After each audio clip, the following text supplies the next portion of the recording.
This is African American civil rights flashcards, the Great Depression and the New Deal, up to George Bush.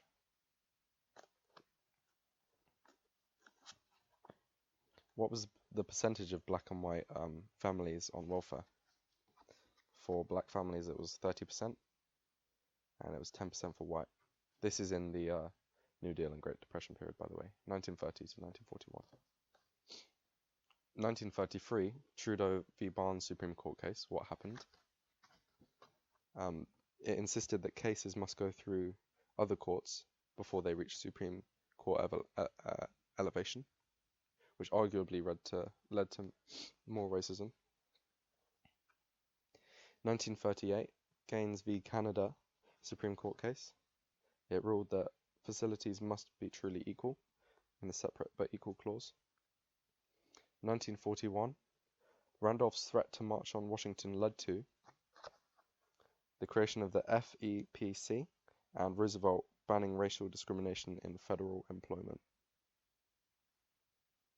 Now we have World War II and the Cold War from 1941 to 1960.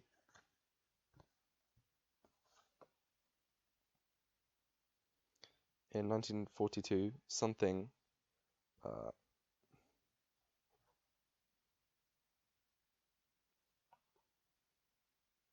tried to prohibit segregation. It was CORE, the Congress of Racial Equality. In 1943, 3 days of rioting took place in Detroit. In 1944, the Smith versus Allwright Supreme Court case took place. What was it about? It was about the white primaries in Texas needed to be opened up to all races because they were deemed unconstitutional. How was the NAACP doing in 1945? They were shrouded in suspicion, and they could not meet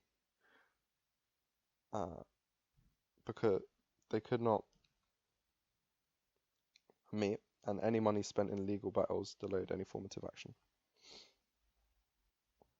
In 1946, what does Truman create?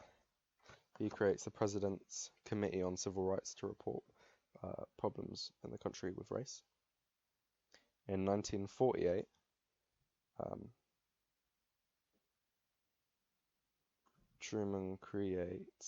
Truman does the 9981 executive order, which banned discrimination on the basis of race, color, religion, or national origin in the US Armed Forces. It was during the Korean War, and it was from the impact that Philip Randolph exerted on the government. In 1954, the Brow v. Board of Education Supreme Court case took place. What was that about? It made all schools integrationist, yet the impact was not immediate, and less than 12% of schools became integrated when it happened. In 1955, who was murdered? Emmett Till, and TV brought this to the nation and made it a really big issue at the time. In 1955, Rosa Parks started the Montgomery bus boycott in Alabama, of Martin Luther King Jr. In 1956, the Browder versus Gale case took place in the Supreme Court. And what was that about? Case in which bus segregation was found to be unconstitutional. What was Little Rock in 1957? It was when Eisenhower was forced to send in National Guard to take action after clear Southern white resistance to black integrationist policies in schools, because people were being racist. Civil Rights Act 1957. What was it about? It did little but established some civil rights. 1957. What was the SCLC? It was the Southern Christian Leadership Conference, made by Martin Luther King Jr. and it was arguably more confrontational than the NAACP. In 1960, the SNCC was formed, which was more confrontational than the SCLC, as they often had to be removed by force. What was the 1960 Civil Rights Act like? It furthered African American rights, but very little was actually achieved from it. What took place in the 1960 Boynton v. Virginia case? It banned segregation on interstate travel facilities, so trains and things like that. Okay, now we're on the Reform and Reaction period between 1960 and 74, in which Kennedy, Johnson, and Nixon were presidents. In 1961, 810 towns had what? They had desegregated facilities. In 1961, what were the Freedom Rides? They reinforced the success of the sit-ins as they took advantage of white support sitting together on buses in the South. In 1962, federal assistance was given to what? James Meredith in marching through the gates of Mississippi University because of racist white people. In 1963, what was the Birmingham protests? It was when Martin Luther King and the SCLC took advantage of favorable climate towards civil rights groups to protest in Birmingham, racial discrimination, things like that. But there was limited progress in one. It took place over 2 months, April and May.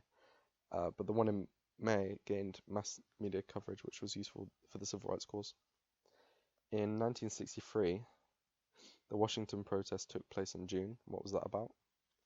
It was a march for jobs and freedom. 1/3 of protesters were white, and in total there were 250,000 protesters. In 1964, signified the end of Southern resistance and gave equality regardless of race or gender. What did that in 1964? The Civil Rights Act in 1964.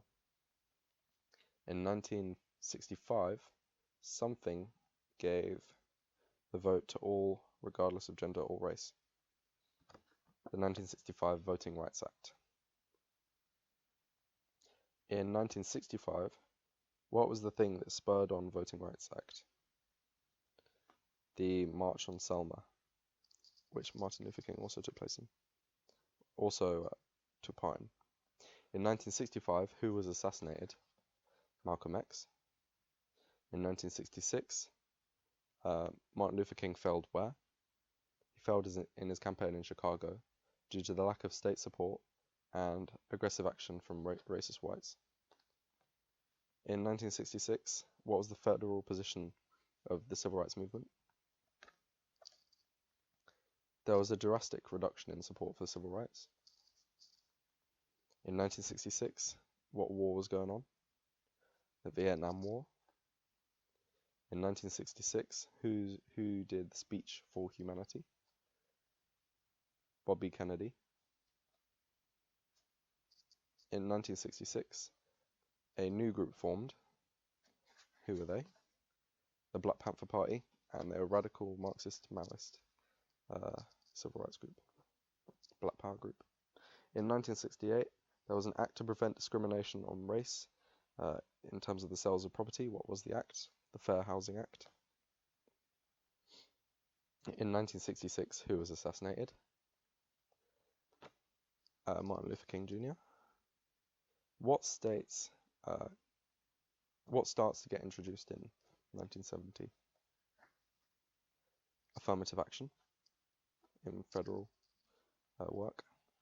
In 1970, what was the Green versus Connolly Supreme Court case? It made it clear that federal funds would be withdrawn from segregationist institutions. In 1971, what was the Griggs versus Duke Power Company Supreme Court case about? It was about black workers didn't have to achieve higher education demands for higher jobs in the company because of previous discriminations, so it's more affirmative action. What was the 1971 Swan versus Charlotte Mecklenburg Board of Education Supreme Court case? It was the Supreme Court case that upheld busing. In 1971, what happened to education for African Americans? 1/3 of black students in predominantly black schools.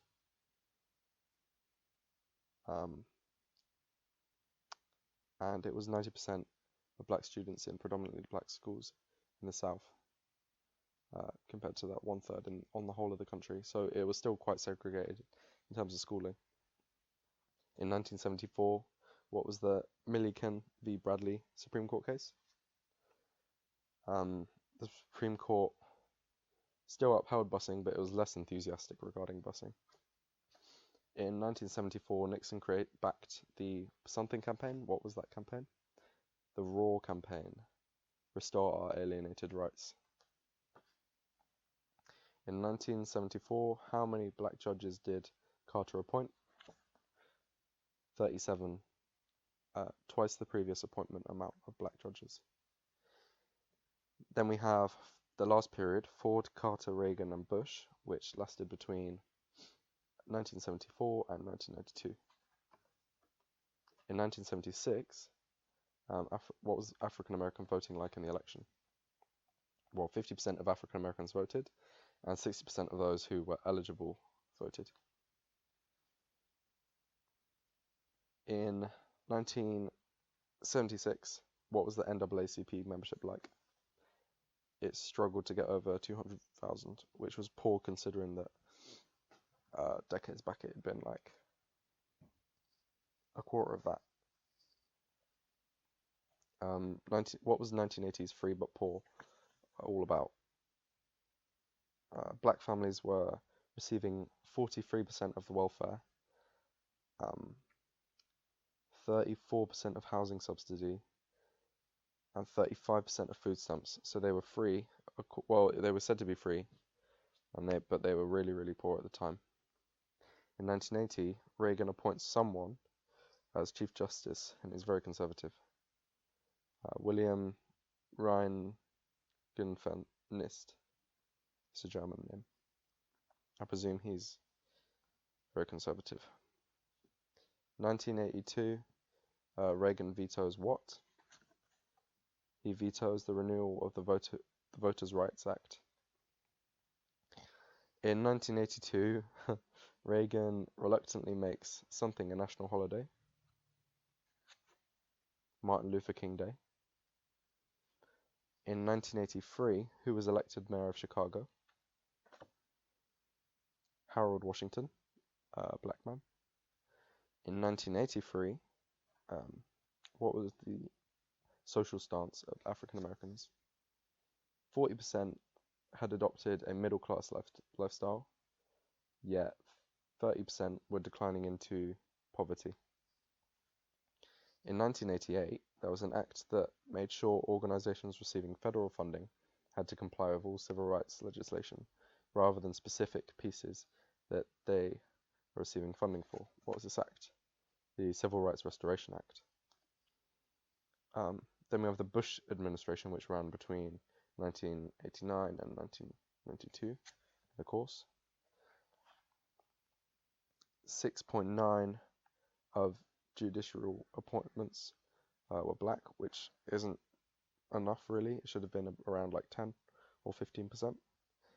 He vetoed civil rights bills to make it easier to challenge job discrimination, and he appointed Clarence Thomas as a black Supreme Court originalist, which is like a backhanded bit of progress. And then 1991, what was the Rodney King affair? King was stopped for drinking while driving and was severely beaten by approximately 10 policemen, and riots resulted in 200 injured and 50 dead. And that is the The end.